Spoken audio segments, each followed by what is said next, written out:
In general, a lot of the Eastern philosophies are excellent because they get more into understanding that we're all part of something, as opposed to kind of, it's in a way the opposite of capitalism, whereas everything is kind of selfish and, you know, me, how much can I make? And that's okay a little bit, you know, everything has to be in balance. But the true thing is you really have to understand that you're part of, not just you, we're all part of a bigger thing. And that's, you know, just one harmonious, you know, beautiful existence.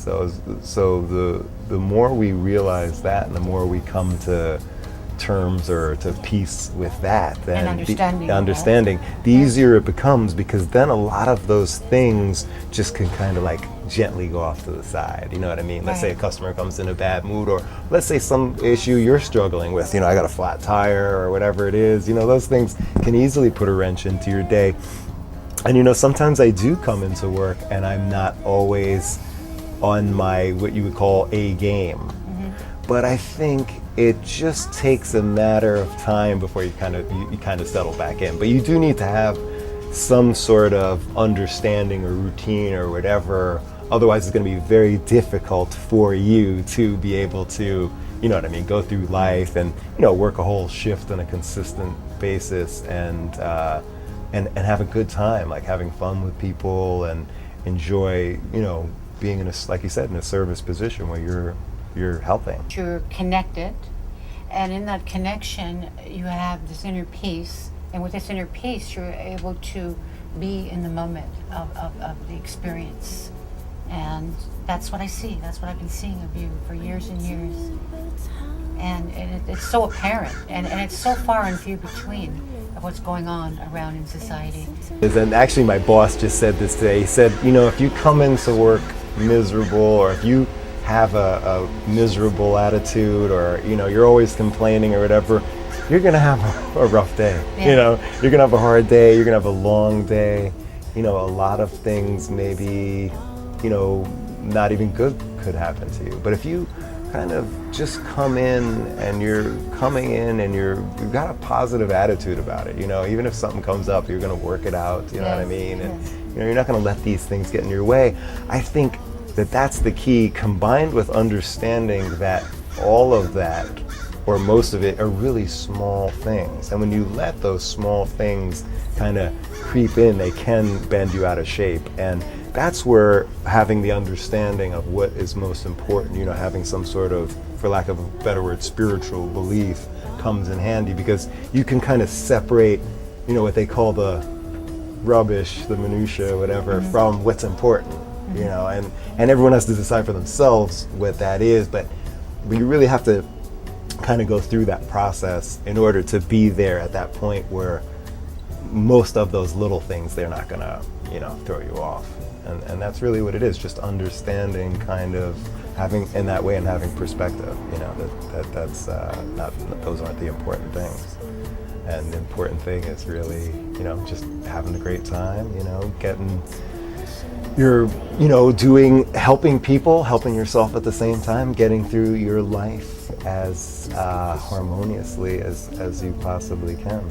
And I can sit here and I can try and explain to you, oh yeah, just do this, and then, you know, everything will be fine, or, you know, you can go through your day and you really won't have much difficulty. But every individual really has to do that for themselves. I can't really help any more than just to say that, you know, that they should find that thing that works for them, that helps them, you know, separate the small, unimportant things from the important things. They might not be able to receive it, they might not be able to hear it, but it's also partially my lack of being able to explain it in a way that they can understand it. Everyone's in their position wherever they are along their path and in their life, and sometimes you can't really crack through whatever that nut is. You know, sometimes when you're trying to teach a kid and you're explaining to them quite simply something which you've experienced, and you're just trying to help them, like, look, you don't have to go through this, I already did it, you know, don't do that.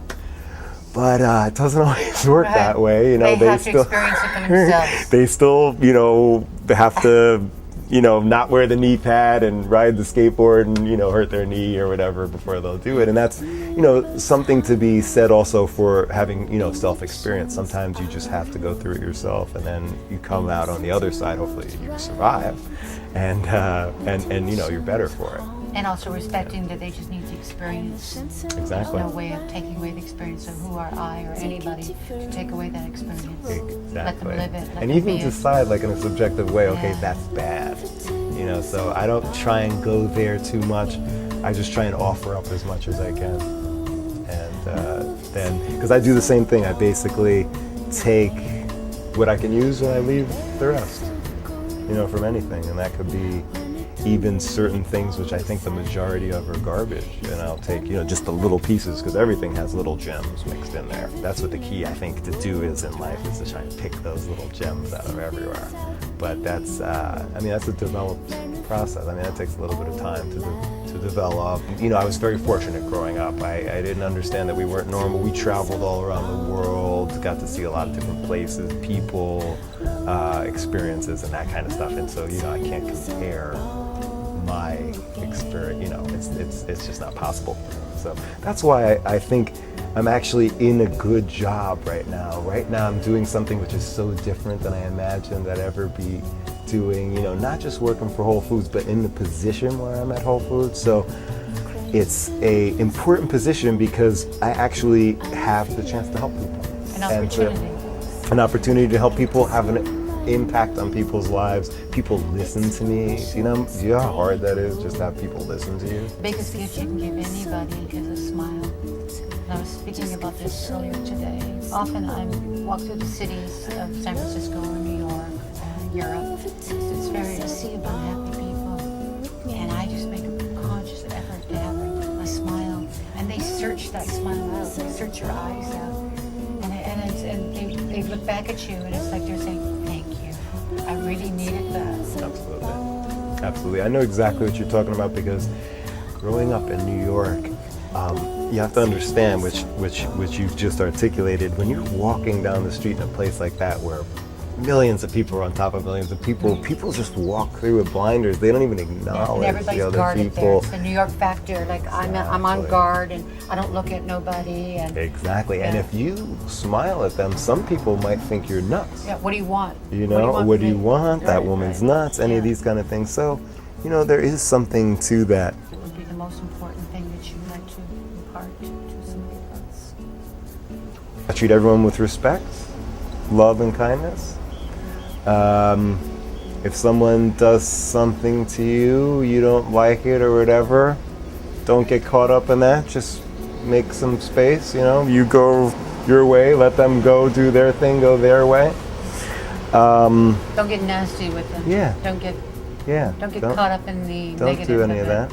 And the most important thing probably is try to have fun. Even for myself, that's a good lesson. You see me out there, and I'm joking around with the coworkers and with the customers, and that's part of where the smile comes from. And I think that's kind of how you should.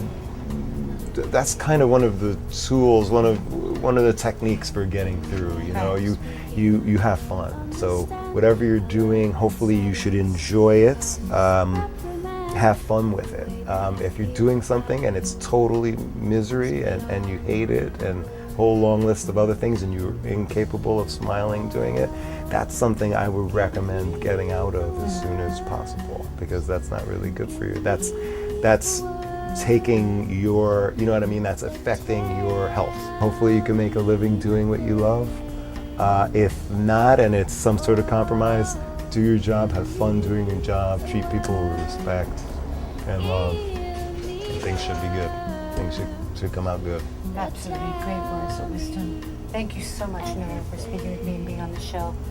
Thank you, Victoria. Thank you very much. Thank you. And thanks all of you out there. Thank you. The way that we feel might have to be sacrificed. So in the manner of speaking, I just want to say that just like you, I should fight.